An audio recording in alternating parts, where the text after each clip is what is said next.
Paul is on the line from Bedford. Tell us what you think, Paul. Maajid, it's Tommy Robinson. Hey, Tommy. How are you doing? I'm all right. How are you?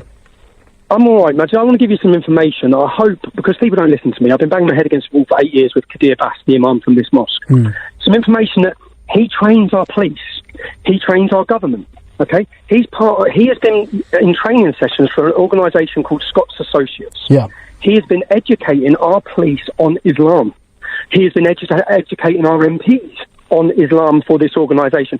This has been after, in 2010, I exposed him on the radio as wanting that. He openly said that in his ideal society, we would execute homosexuals. My local council, for the last 8 years, I'd give them information after information after information about this man. They've included him in the Luton in Harmony programme. The local churches include him in their organisations. This has gone on for years. Anyone who lives in Luton, I know everything about that mosque. I said 2 weeks ago, before any of this broke, that Qadir Bass is involved. All right, Tommy, I remember you. I'm going to be fair now. I remember you saying it to me. Everything you've just said and everything I've just said about this mosque, I remember you saying it directly to me, right? So I'm going to back you up there. But, Tommy, you got to... What I also remember you saying to me directly is, I know there's a difference between Islamism and Muslims. And yet you've changed your narrative on some of this stuff, haven't you, recently? You've gone, after the Westminster attack, you stood there and the media came up to you, and I read your tweet when you said, for 1,400 years we've been attacked by Muslims. Yep. So what you've done is you've said from the advent of Islam to now, we've been attacked by Muslims. Now, what you're not doing anymore is one of the reasons I was willing to lend my credibility on the line by going out in public to say you've left the EDL is because I was willing to trust you that your narrative was going to move on. I don't know if you used your real name when you got through to this call or not, because it says Paul on my system. I didn't because they wouldn't have put me... Imagine, when I left the EDL, I left the EDL for the beneficial of you and the beneficial of me. Yeah. That's what we agreed. So we're best not talk about what we agreed. No, I want to talk about it, Paul.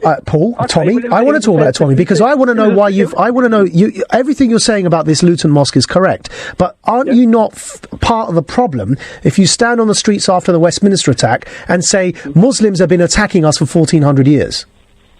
I said this has been going on for 1,400 years. What's been going on? What's been going on, Tommy? What's been going on? A jihad. A war and enslavement against non-Muslims by Muslims. Yeah. Whether you say they're following... What about the Muslim mates you told me you have? Are they attacking us? No, they're not. I didn't say every Muslim. Right, so do you not think you could do more to make that clear? Imagine when people run over 40 people in the street and it's and they're killing people and all of this, when you go down to Qadir Bass, what Qadir Bass will do for the whole of this, because he's done it with me, I've met with Qadir many times, he will justify everything with scripture from Islam. Now, if you want to add 3 letters on the word of Islam to make it sound better, I don't. I want to observe that problem is coming from scripture based from scripture in Islam. It's coming from the commandments of Muhammad. I don't dispute that, Tommy, though. I accept and acknowledge that Islamism is a plausible reading of the scripture, but it's one reading, and so it's important that somebody like you, who has people that listen to them, right, on the, let's call it, whatever you want to call it, the populist side, I don't know if you're involved in Pegida these days, but it's important that somebody like you makes that distinction. I do make that distinction, Maajid. I'm glad. Let's make it on air so everyone who's listening to you can hear that. What's the distinction you want to make? I say it's not all Muslims. And what sort of moron would think every Muslim? Most Muslims I know who will class themselves as Muslims, when you talk to them, they'll say, yeah, I'm Muslim. They go in a betting shop. Yeah. They go out and have a beer. Yeah.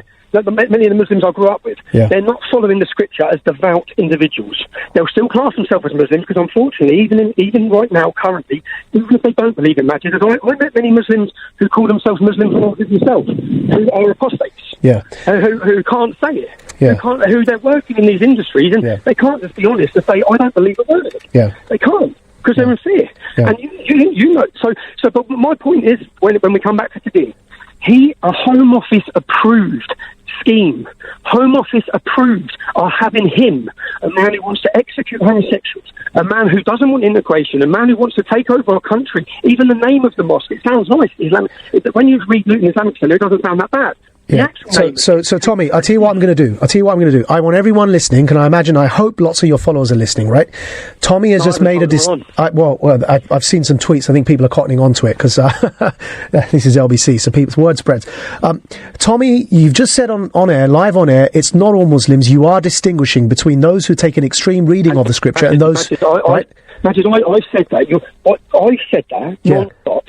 For 8-10 years. Right. Now, what I'm going to do is I'm going to step forward and I'm going to also make a concession, right? I'm going to say, I hope the Home Office is listening and I hope the police is listening, because not just because Tommy Robinson said it, because I know that these sorts of extremist imams are training people in the Home Office. I know these sorts of extremist mosques have charitable status, and the Charities Commission are granting them the privilege of calling themselves charities.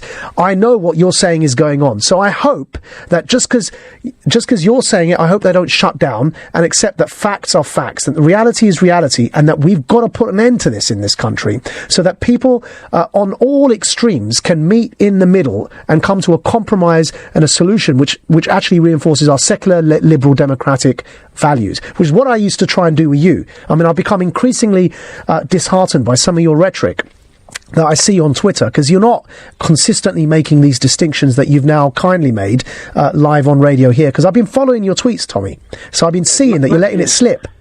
Maajid, we're not letting it slip, just being honest. I'm not really bothered. The reality is, it is Muslim, so if I say Muslims, they are Muslims. Yep. They are following scripture. They do believe they're going to heaven. It is inspired from the Quranic verse. I don't dispute all of that. I don't dispute any of that. And see, I'm trying to be honest with you, Tommy. I don't dispute any of that, right?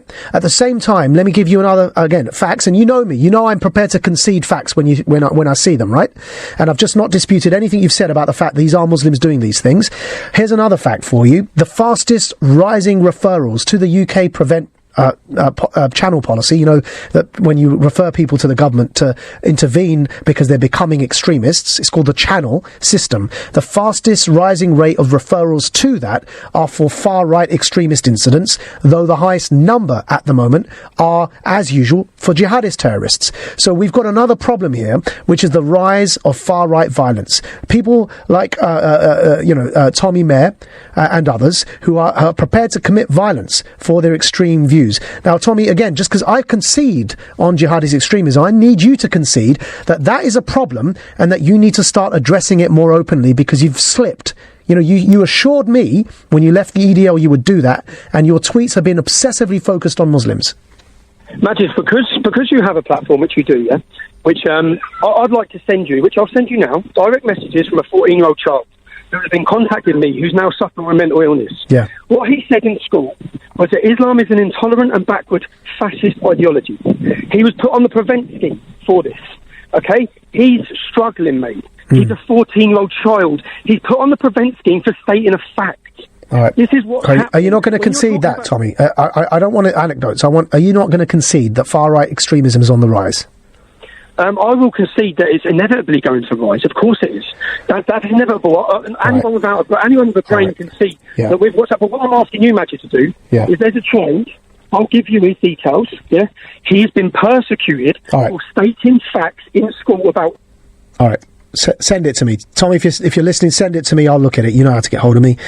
We have to move on, unfortunately, because it is time for the interlude. But anyone in government listening, I urge you that if Imam Baksh, the Imam of the Luton Islamic Centre Mosque, that had Khalid Masood as their public point of contact, if he is training people through the Home Office, if that mosque has a charity status from the Charities Commission, this must be looked into urgently. This is unacceptable. It's enough now. High time the government realises the difference between secular liberal Muslims and those who are promoting theocratic extremist views.